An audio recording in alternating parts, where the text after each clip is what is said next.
More Pokemon Scarlet and Violet discoveries from Anubis, this time about auctions. People love doing the auctions because you can get Apriballs. Also, it's really hype when like a gold bottle cap or something rare pops up. So let's see how they work. You can refer to the spreadsheet for all the item tables and NPC data. There's also a more technical write-up for how the auctions work. It may help you to have the tables open to follow along as I go over some highlights. So yeah, we have a lot of details and a lot of data, but the big thing right here is the rarity of the items that appear. So probability is out of 1001, so off by one error shenanigans, we'll talk about that. But the big thing to point out is that if you want to get one of the rare balls, it's 2 in 1000. So yeah, I've wondered about this for so long, but the odds of getting a specific Apricorn ball is just 2 in 1000, but it's slightly better because you do get 3 chances from the 3 auctions. If you've been resetting for a very, very long time, that's why. We can also see like the numbers of the items, so you can get up to 10 bottle caps, and that's going to be a 1% chance, less than 1% for up to 3 gold bottle caps. We also have the different prices. So we have the minimum price used to determine starting bid, and then the maximum NPC bid is effectively set, but the NPCs also have multipliers, so you can also expect to pay a lot. There's no gaming the system, and that's what we're going to go into, so let's find out the details. Note, an off by 1 error causes the rates for venues 1 through 3 to be out of 1001 instead of 1000. The extra chance is given to the first item in each table. So we just have some inconsequential shenanigans from that. We have Venue 1 being Pokeball, Venue 2 being Potion, Venue 3 being Fried Filet, and then everything else is going to be standardized for the more generic items. If the 4th venue were only loading Dialga items, the Adamant Orb would have a 2 out of 3 chance, the Adamant Crystal would have a 1 out of 3 chance. Math around starting bids causes some funny behavior. Essentially, the more items in the lot, the greater the discount. So we can kind of see that discount rate. Buying 50 items with discount rate of 0.7 gives a 35% discount to the starting bid. And then Premier Balls have like a 0.5. Some of these other ones also have some low discount rates. So, for example, 50 Pokeballs has a starting bid of 1,600, but 100 Pokeballs has a starting bid of 1,500. So yeah, there's a lot of complicated stuff going into the auctions, and there's a lot of weird outcomes because of it, but now we get to talk about the NPCs and the bidding itself. There are 8 NPCs that bid in auctions. Each has a wish item. NPCs make higher bids and pay more for their wish item. Great.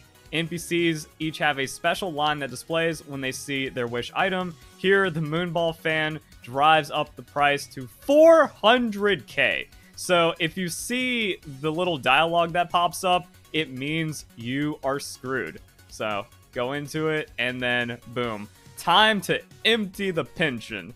That means that's their wish item and the multiplier is going to come in. So normally, an NPC has a 70% chance to make a low bid and a 30% chance to make a high bid.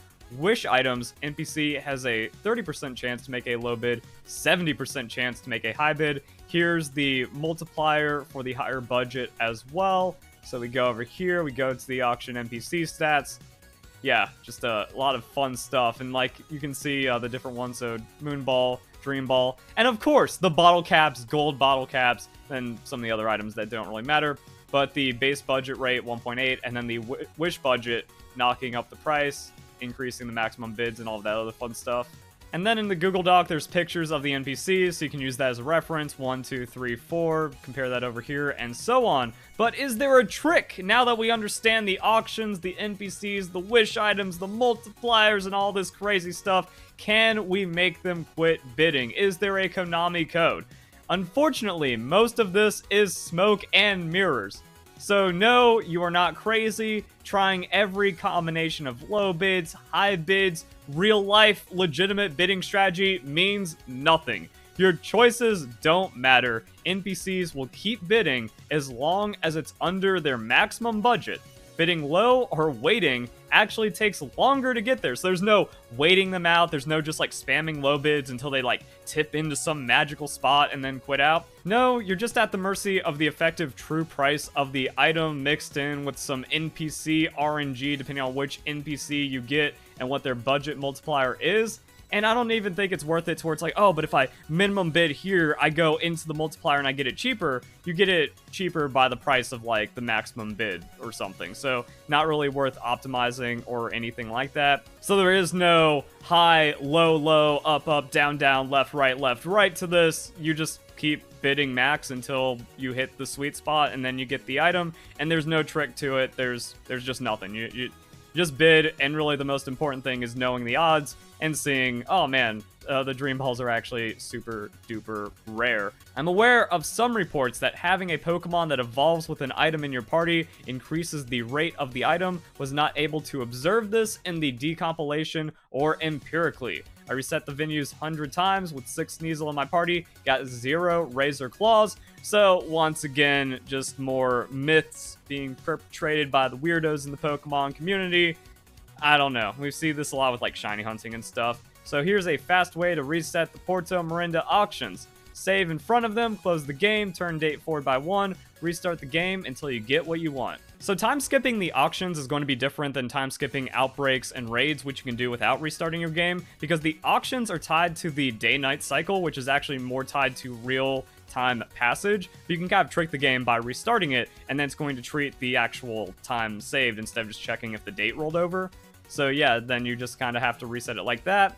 Then after, you know, a minute of resetting, you can get the items to reset, and hopefully you get what you want. Just takes a while. All of this data is based on Scarlet and Violet version 1.2.0, not aware of it changing since release. If the tables change with later patches, I will add a note.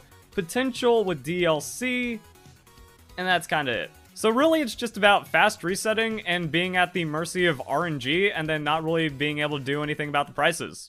Yep, there's nothing crazy here, just knowledge about understanding how it works, and again, just getting it down to the faster resetting, since you can't really manipulate or influence anything else, and that's kind of all there is to it. So great work from Anubis to get this information out there, test it, get the data mine, and all of that fun stuff. We also have an extra little bit of a Pokemon news update. So yesterday I talked about how James Turner designed Tatsugiri. Well, he also showed that he designed Dondozo. Now, I find Tatsugiri to be a mid-Pokemon design, but man, Dondozo is just awful and ugly. I guess it makes sense that he would kind of design the Pokemon that work together, but it doesn't feel like a James Turner design. However, James Turner does make like a lot of awful Pokemon designs, so in that way, it does track. And yeah, there we go. So we just get to find out about more Pokemon designs from more people. And then we have the stuff going on with auctions and other gameplay mechanics. Also, Anubis kind of updating with the fix to the Ditto catch rate glitch, stuff like that. So there we go. That's current state of Pokemon Scarlet and Violet. Hope you enjoy the video. Hope you have a nice day. Thank you very much for watching.